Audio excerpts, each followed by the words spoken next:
오늘도 복된 주일 예배 나오신 모든 권속들을 주님의 이름으로 환영하고 축복합니다. 어떤 회사에 큰 회사 앞에 이제 경비원 아저씨가 있는데 한 분이 딱 그 회사에 들어가니까 경비원 아저씨가 얼른 쫓아오더랍니다. 어디에서 오셨습니까? 예, 제가요 어디에서 왔습니다. 그랬더니 그분이 그런데 무슨 일로 여기 왔습니까? 그랬더니 누구를 찾아왔습니다. 그래서 다 안내를 하더랍니다. 그랬더니 또 이제 신사 한 분이 뒤에 쭉 이렇게 걸어서 그 회사에 들어오니까 경비원 아저씨가 막 쫓아가서 또 그랬답니다. 어디에서 오셨습니까? 그랬더니 그분이 경비원 아저씨에게 호통을 치더랍니다. 내가 어디에서 왔든지 당신이 무슨 상관이요? 나에게 당신이 물어야 될 이야기는 이것이요. 어디로 가시렵니까? 누구를 찾아오셨습니까? 이렇게 물어야지. 내가 어디에서 왔든지, 서울에서 왔든지, 광주에서 왔든지, 순천에서 왔든지 그게 당신하고 무슨 상관이요? 여기에 무슨 일로 오셨습니까? 누구를 찾아오셨습니까? 어디로 가고 싶으십니까? 그러면서 물어야지. 그랬더니 저 뒤에서 제자가 보고 역시 선생님은 탁월하십니다. 많은 사람들이 경비원 아저씨를 만나면 경비원 아저씨가 묻는 말에 대답하느라고 갑자기 당황스러워합니다. 그런데 선생님은 역시 정확한 것을 물으시고 가르쳐 주셨군요. 우리의 인생도 마찬가지입니다. 어디에서 왔느냐도 중요하지만 어디로 가느냐가 중요합니다. 예수님을 믿고 어떻게 살아가느냐가 앞으로 중요하지, 예수님을 만난 순간 후에, 예수님을 만난 후로부터는 우리의 삶의 방향과 또 우리의 삶이 누구와 함께 가느냐가 중요하다는 거죠. 우리는 가끔 그렇습니다. 나는 옛날에 이렇게 살았었는데, 나는 옛날에 이런 사람이었는데, 그것이 중요한 게 아니라 오늘 주보에 제목이 있습니다. 여기 설교 제목이 뭔가요? 한번 따라서 읽어보겠습니다. 시작. 예수님 만난 후 어떻게 달라지셨습니까? 네. 예수님 만난 후에 어떻게 달라지셨습니까? 자꾸 옛날에는이 아니라 이제는, 앞으로는 내가 예수님 만난 후에 어떻게 사는 게 중요하다는 거죠. 우리가 잘 아는 마태복음 25장에 예수님께서 세 가지 비유를 말씀하십니다. 첫 번째 비유는 슬기로운 열처녀와 미련한 열처녀에 대한 비유입니다. 두 번째 비유는 달란트 비유입니다. 그리고 세 번째 비유는 양과 염소의 비유를 하십니다. 이 세 가지의 비유 중에 양과 염소의 비유를 보면 참으로 흥미로운 이야기가 전개됩니다. 사람들을 나누시는데 오른쪽과 왼쪽으로 나누십니다. 그리고 왼쪽에 있는 사람들에게, 오른쪽에 있는 사람들에게 말씀하시죠. 본문 한번 띄워주십시오, 집사님. 제가 읽겠습니다. 마태복음 25장 34절로 40절입니다. 그때의 임금이 그 오른편에 있는 자들에게 이르되 내 아버지께 복받을 자들이여, 나와 창세로부터 너희를 위하여 예비된 나라를 상속받으라. 내가 줄일 때 너희가 먹을 것을 주었고, 목마를 때 마시게 하였고, 나그네 되었을 때 영접하였고, 헐벗었을 때 옷을 입혔고, 병들었을 때 돌보았고, 옥에 갇혔을 때 와서 보았느니라. 이에 의인들이 대답하여 이르되 주여, 우리가 어느 때 주께서 줄이신 것을 보고 음식을 대접하였으며 목마르신 것을 보고 마시게 하였나이까? 어느 때 나그네 되신 것을 보고 영접하였으며 헐벗으신 것을 보고 옷을 입혔나이까? 어느 때 병드신 것이나 옥에 갇히신 것을 보고 가서 배웠나이까? 하리니 임금이 대답하여 이르되 내가 진실로 너희에게 이르노니 너희가 여기 내 형제 중에 지극히 작은 자 하나에게 한 것이 곧 내게 한 것이니라 하시고. 오른편에 있는 자들은 임금님이 하고 있는 이야기에 이해가 안 됩니다. 그들이 했던 행동이나 삶의 모습이 이러한 결과를 가지고 왔다는 것을 모른다는 겁니다. 이 말씀을 읽으면서 의도된 삶이 아니라 아주 자연스럽게 그들의 삶에서 그들은 목마른 자에게 물을 주었고, 헐벗은 자에게 옷을 입혀주었고, 그들은 옥에 갇힌 사람을 찾아가서 위로해주고, 병든 사람을 찾아가서 함께 기도하고 위로해줬다는 거죠. 그들은 의도적으로 이렇게 착하게 살아야 되겠다 아니라 삶에서 그렇게 살았다는 거죠. 한마디로 말하면 누군가 보이려고 한 것도 아니고 상을 받으려고 한 것도 아니고 몸에 배어 있었다는 거죠. 예수님 믿고 우리의 삶이 얼마나 달라졌습니까? 베푸고 나누고 섬기는 이유가, 섬기기 위해서 우리는 복을 받아야 된다는 거죠. 그들의 일상의 삶이 베푸는 삶이었고 나누는 삶이었고 섬기는 삶이었다라고 주님은 말씀하고 있습니다. 또 두 번째 이야기는 마태복음 22장 35절로 40절에 제가 읽어드리겠습니다. 그 중에 한 율법사가 예수를 시험하여 묻되 선생님, 율법 중에 어느 계명이 크니까? 예수께서 이르시되 내 마음을 다하고 목숨을 다하고 뜻을 다하여 주 너의 하나님을 사랑하라 하셨으니 이것이 크고 첫째 되는 계명이요 둘째도 그와 같으니 내 이웃을 내 자신과 같이 사랑하라 하셨으니 이 두 계명이 온 율법과 선지자의 강령이니라. 첫째 되는 계명이 무엇입니까? 한 율법사가 예수님에게 찾아와서 한 질문입니다. 어느 계명이 큽니까? 라고 이야기합니다. 어느 계명이 중요합니까? 그 계명을 지키면 다 지키는 거 맞죠? 라고 예수님께 물었습니다. 그런데 예수님은 콕 집어서 하나를 이야기하시는 게 아니라 10계명, 출애굽기에 나와 있는 10계명을 아우르는 두 가지 계명을 말씀하고 있습니다. 하나님을 사랑하고 이웃을 내 몸과 같이 사랑하라 라고 말씀하십니다. 율법사의 질문이지만 예수님은 대답하신 큰 계명, 두 번째 계명을 물을 때 그는 그 계명만 지키면 되겠다라고 생각했겠지만 예수님은 10계명의 전체 계명을 딱 두 마디로 말씀하고 계시는 것입니다. 하나님을 사랑하고 이웃을 사랑하는 그것이 바로 계명이다라고 말씀하십니다. 오늘 에베소서 우리가 지금 1장부터 6장을 보고 있는데 거기에 가장 많이 등장하고 있는 인물이 있습니다. 그 인물이 바로 예수 그리스도이십니다. 시간 나시면 한번 동그라미를 한번 쳐보세요. 1장부터 6장에 예수님의 이름이 어떤 표현이든지 예수님에 관계되어 있는 표현이 약 50여 회나 등장하고 있습니다. 신구약 전체를 총망라해서 주인공을 찾으라고 하면 바로 예수 그리스도입니다. 성경을 가만히 정독하고 묵상하다 보면 성경에 한 주제가 있다면 바로 예수 그리스도입니다. 그리스도라는 뜻이 뭡니까? 기름 부음을 받은 자라는 겁니다. 메시아를 가리키고 있는 거죠. 곧 하나님을 의미하는 것입니다. 나사렛 예수 그리스도께서 이제는 예수 그리스도입니다. 그리고 예수님은 하나님이시다라고 우리는 고백하고 있는 것입니다. 베드로는 이미 고백했죠. 마태복음 16장 16절에 주는 그리스도 살아계신 하나님의 아들이십니다라고 고백합니다. 도마도 요한복음 20장 28절에 나는 주님이시오 나의 하나님이시니다라고 고백합니다. 지금 저희가 새벽에 마가복음을 보고 있는데 마귀도 사탄도 귀신도 예수님을 보고 뭐라고 이야기한 줄 아세요? 하나님의 아들이십니다라고 이야기합니다. 고백까지는 합니다. 그런데 믿음이 없고 마귀는 예수님을 따라 살 수가 없는 거죠. 그런데 베드로나 도마나 우리도 마찬가지입니다. 예수님이 하나님의 아들이시다라고 믿고 고백한다면 그분의 뜻을 따르는 게 필요하다는 것입니다. 예수님 만난 후에 우리가 어떻게 달라졌는지 한번 생각해 봐야 합니다. 지난 6개월 동안 우리가 예수님 믿으면서 수십 년 동안 우리가 예수님 믿으면서 우리의 말과 우리의 삶이 어떻게 달라지고 있는지, 만약 거짓말이라고 한다면 하나님의 아들이 아니거나 하나님이 아니거나 혹은 이러지도 않는다면 삼위일체가 거짓말이라면 우리가 따를 필요가 없죠. 그런데 예수 그리스도를 확실하게 우리가 믿는다면 우리의 삶이 달라지는 게 필요하다는 것입니다. 믿음은 바라는 것들의 실상이요 보지 못하는 것들의 증거라고 하셨는데 이 고백들이, 이 믿음이 참이라면 우리의 삶이 한 걸음 한 걸음 달라지는 게 필요합니다. 왜 바울이 에베소서 교회에 편지를 보내면서 그들에게 6장에 거쳐서 예수 그리스도를 드러내고 또 예수 그리스도의 삶을 본받으라고 이야기할까요? 그리고 예수 그리스도께서 우리같이 부족한 자들을 통해서 교회로 세우시고 또 교회로 살아가라고 말씀하신 이유가 뭘까요? 바로 하나님께서 영광을 받으시도록 우리의 삶이 달라지는 것입니다. 바로 예수 그리스도께서 이렇게 불완전하고 부족한 저희들을 통해서 교회라고 세우시고 또 교회 예수 그리스도의 몸을 세우라고 하시고 또 온전한 사람으로 살라고 하시는 놀라운 은혜를 베푸셨다는 것을 우리는 기억해야 됩니다. 그래서 예수 그리스도 빼고는 신앙의 삶을 이야기할 수가 없는 것입니다. 예수 그리스도 빼고는 우리의 삶이 아무것도 아니라고 우리는 고백해야 됩니다. 왜냐하면 예수님만이 우리의 모든 것이 되시고 또 교회를 이루시는 머리가 되시기 때문에 우리가 그분을 잘 알고 또 주님의 삶을 본받고 살아가는 게 필요하다는 것입니다.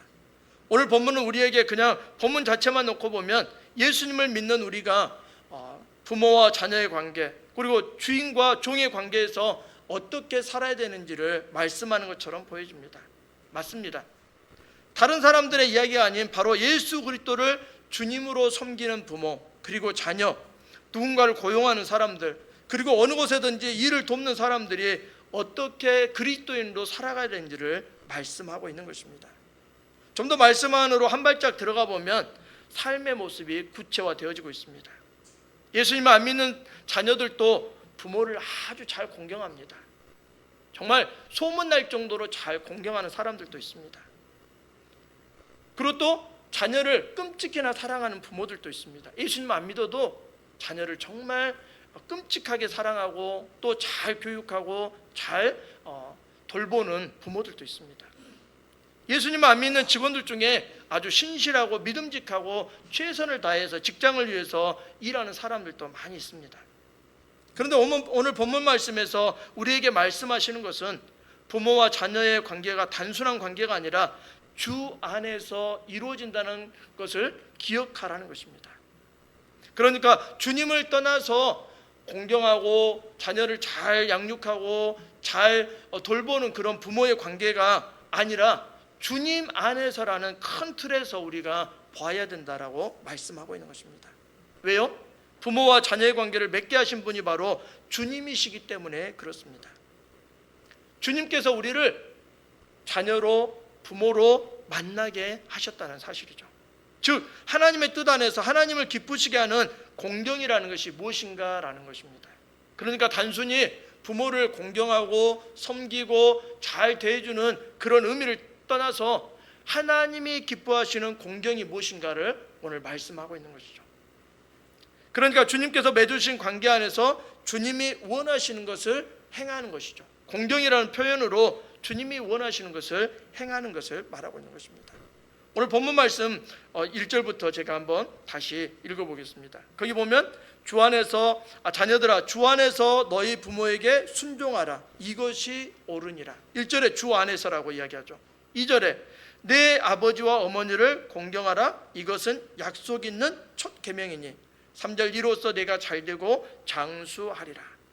거기 1절에 보면 주 안에서 순종하는 게 필요하다고 말씀하십니다.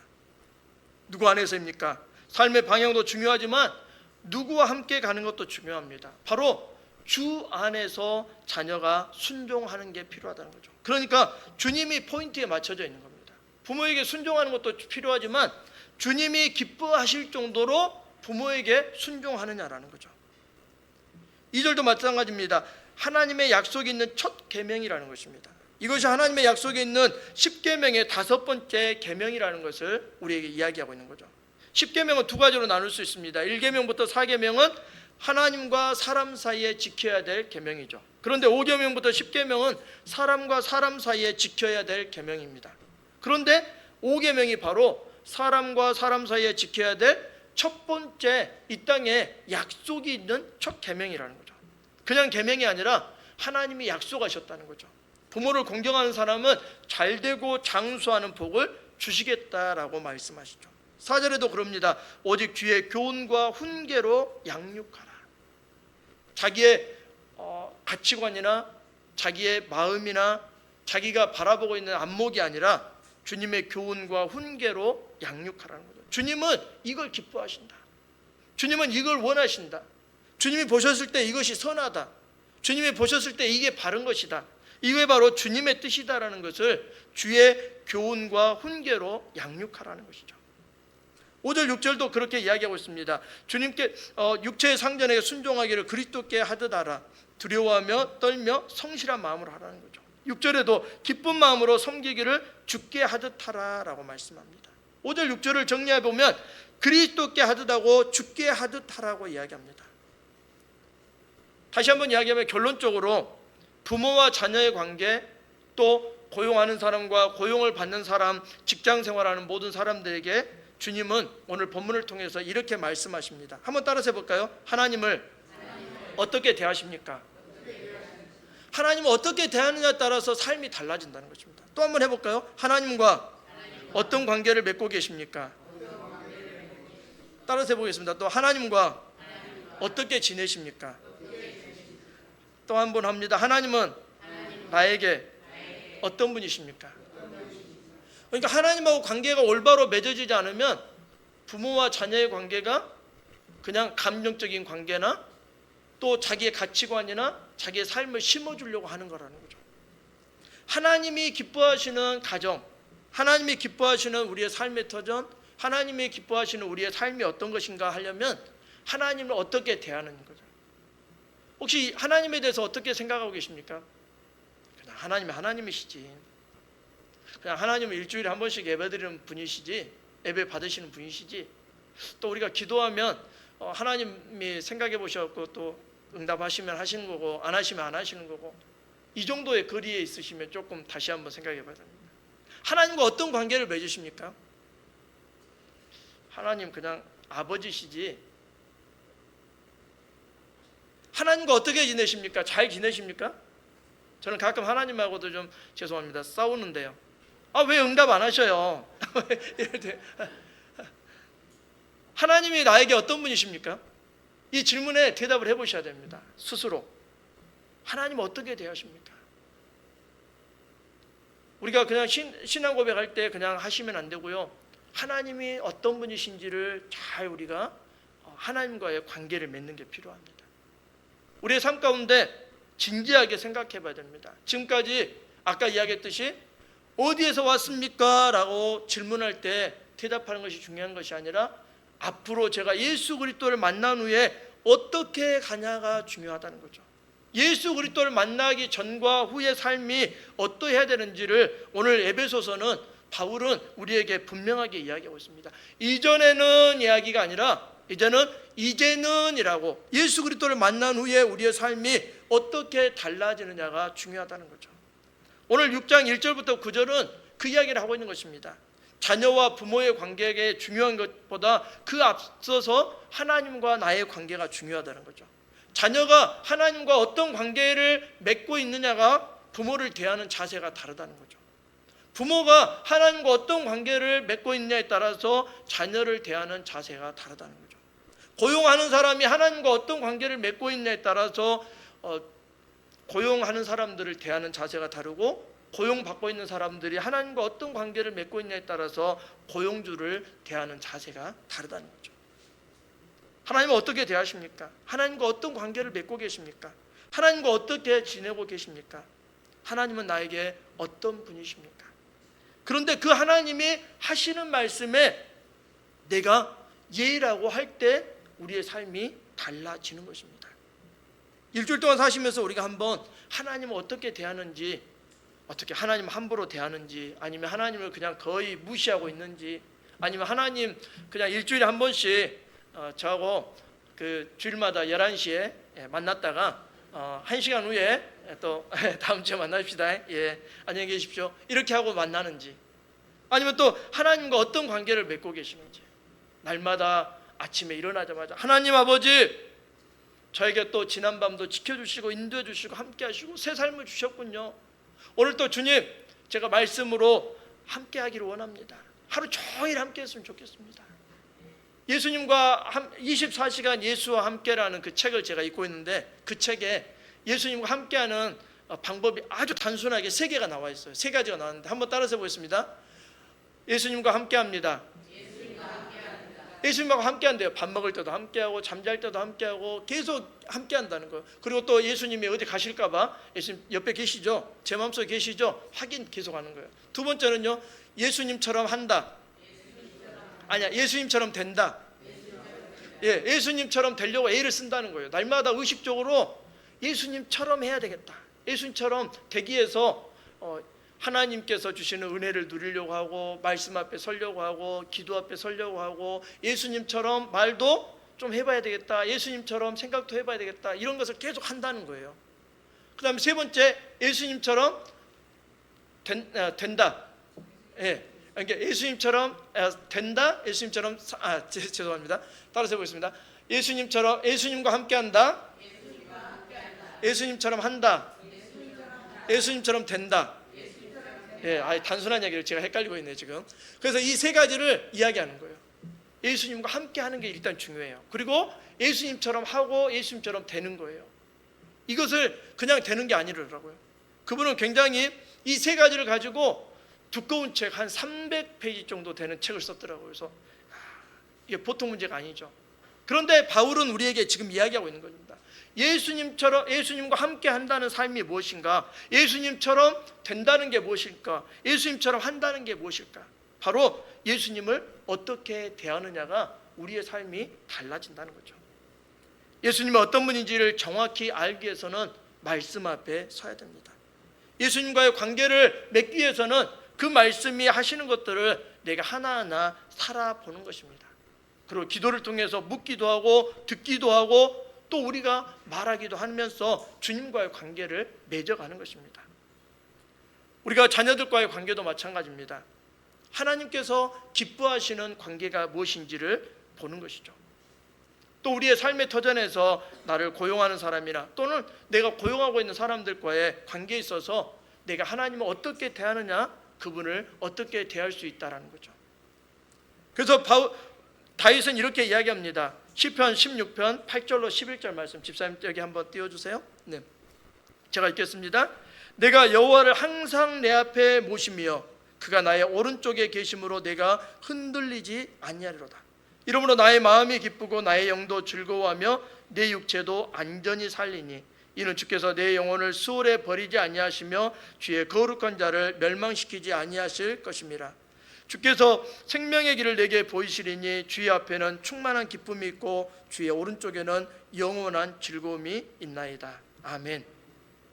다윗은 그렇게 고백하고 있습니다. 내가 여호와를 항상 내 앞에 모시며, 항상이 뭡니까? 매 순간 날마다 주님이 내 앞에 내 안에 계시는가 보는 게 필요하다는 거죠. 주님과의 관계, 주님과의 삶, 주님과의 함께하는 그 삶이 나의 삶을 이끌어 간다는 거죠. 우리의 상황이 때로는 참으로 힘들 때도 있고 애기치 않는 일들이 있을 수 있습니다. 그런데 주님을 내 앞에 항상 모시는 일을 의식적으로 하는 게 필요하다는 거죠. 그래서 우리가 말씀 앞에 서야 되는 거죠. 말씀이 그렇게 소중하다고 하는데 일주일 동안 성경 한 구절도 안 보고 갑자기 주일날 와가지고 목사 설교에 매여 있으면 안 됩니다. 주님과 날마다 우리가 영적인 호흡이라고 하는 기도 가운데 서지 않고 아침에 일어나서 주님, 이 하루를 주님께 맡겨드립니다. 또 한낮에도 우리가 기도할 때 지난번에도 말씀 나눴잖아요. 유대인들은 하루에 3번씩 반드시 기도하는 게 율법으로 정해져 있어요. 이슬람 교도들은 하루에 5번씩 어느 상황과 어떤 환경에서도 그들은 기도하려고 그들은 매트를 깔고 그 시간에 메카를 향해서, 한국에서 메카가 어디 방향인지 몰라도 하여튼가 그 방향을 향해서 매트를 깔고 5번을 꼭 기도하려고 애를 쓰는 사람들이에요. 헛된 종교를 믿는, 알라 같은 그런 신을 믿는다라고 하는 사람들도 그렇게 난리 법석을 떠는데, 우리가 진짜 살아계신 하나님, 전능하신 하나님을 섬기는 우리가 하나님을 대하는 자세, 또 하나님과의 관계, 또 하나님과 우리의 삶에 있어서 어떤 모습인지 우리가 한번 살펴봐야 됩니다. 이제 우리가 기억했으면 좋겠습니다. 이 한 주간을 보내면서 주님과 내가 어떤 관계로 살기를 원하는지, 어떻게 주님을 대하고 있는지, 또 어떻게 주님과 함께 지내야 되는지, 또 나는 하나님이 나에게 어떤 분이신지를 고백했으면 좋겠습니다. 전능하신 하나님께서 말씀하신 그 말씀이 우리 가운데 놀랍게 이루어져서 이제는 우리가 자녀의 관계, 또 모든 사람들과의 관계를 넘어서 내가 주 안에서 살아가고 또 주님이 기뻐하시는 것을 해내고 또 주님이 원하시는 뜻을 행하면서 살아가는 믿음의 삶이 되어야 되겠다.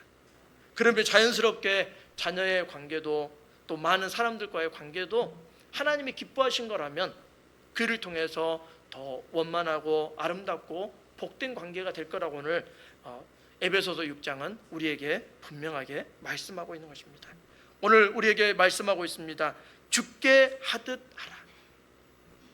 우리가 하나님을 어떻게 대하고 있는지, 하나님과 어떤 관계를 맺고 있는지, 하나님과 어떻게 지내고 있는지, 하나님 나에게 어떤 분이신지를 고백하는 그 삶을 살아내므로 주께서 우리에게 어떤 삶을 원하시고 어떤 삶을 기뻐하시고 어떤 삶을 통해서 주님이 영광 받으시기를 원하는지 우리가 생각하며 또 주께 영광 돌리는 믿음의 삶이 되기를 간절히 소망합니다. 기도하겠습니다. 하나님 아버지 감사합니다.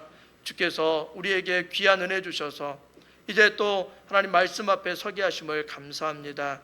다시 한번 말씀을 대하면서 하나님을 어떻게 내가 모시고 대하고 있는지 생각해 봅니다. 주님, 날마다 주님과 어떤 관계를 맺고 살아가는지 다시 한번 우리의 믿음을 되돌아봅니다. 주님과 어떻게 지내는지, 또 주님께서 나에게 어떤 분이신지 고백하며 어떻게 주님의 뜻을 이루어드리는지 다시 한번 저희의 삶을 되돌아보니 주여 이제 깨닫게 하시고 알게 하시고 살아낼 수 있는 힘을 주시옵소서. 주님과 함께하는 삶이 되게 하시고 주님이 주님처럼 되기를 원하고 주님께서 하신 일을 하는 우리의 믿음의 삶이 될 수 있도록 성령님 강권적으로 역사하여 주셔서 주님 기뻐하시는 삶, 주님 영광을 드러내는 삶, 세상의 소금과 빛으로 살아가는 삶이 될 수 있도록 은혜 베풀어 주옵소서. 감사합니다. 예수님의 이름으로 기도하옵나이다. 아멘. 다 함께